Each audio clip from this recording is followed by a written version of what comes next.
Over the last few years, a group of volunteers has restored Chainbridge Forge to a working museum.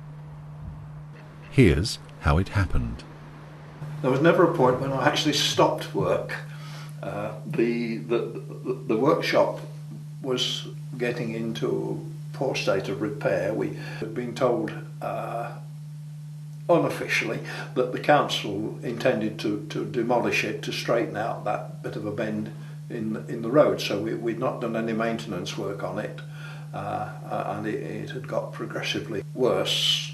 The forge itself is held in high esteem by the community because it was a focal point of that part of town. People used to go in there on their way into school, used to pump the bellows. They used to travel across Albert Bridge, or Chainbridge as most local people called it. So preserving it means that we preserve those memories. And I received a letter from the council, a rather formal document, asking me what I intended to do with it. Following the letter, Jeff invited some members of South Holland District Council to visit the forge. I recall distinctly somebody saying, looking at it and saying, "Oh, we can't let this go." So they wanted to do some restoration work on it, but of course couldn't unless they owned it. So I after some negotiation, I sold the property to the council for £1, which I never saw. They did some remedial work to the building, which actually means that we still have it today. No, I really had no hope that the workshop would survive, because the council, while they'd restored it, basically, they had no money to do anything with it. By that time, I was looking on myself rather as a caretaker rather than a working tenant. It would have been drilled. Help, however, was at hand in the form of Jeff Taylor. He's there to push me and sort of gather up a group of friends, we're calling them, who can take on various parts of the job, which would have certainly been, most of it, beyond me completely. The Friends of the Forge started as part of the proposal to develop the forge, and so when we put our bid into the council to take over the lease, we created the Friends of the Forge as the vehicle for doing all of the work and bringing in the volunteers, so that it meant we could have a reservoir of people that were actually going to deliver the project itself.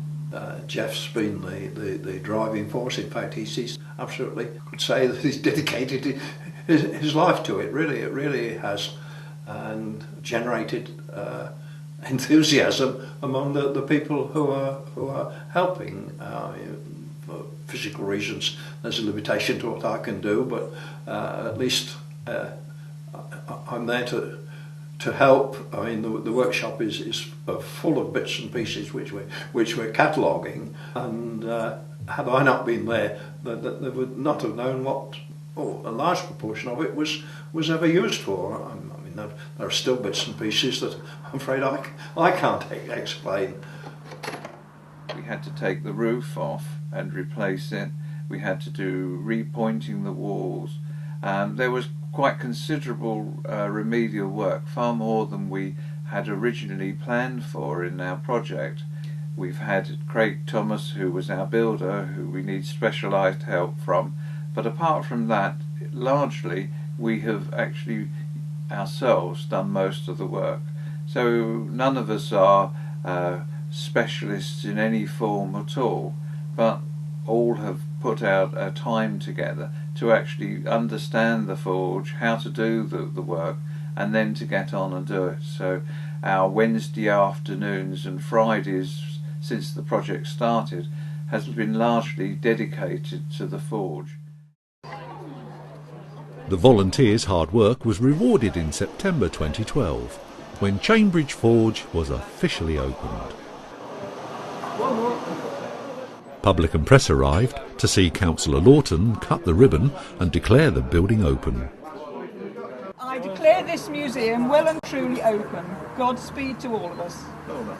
Well done. Well done. Hey, well done. Well done, everybody. Now it's in a far better position to maintain itself and to keep for the next generation, and still to be there in Spalding for hopefully the next 50 years or even longer.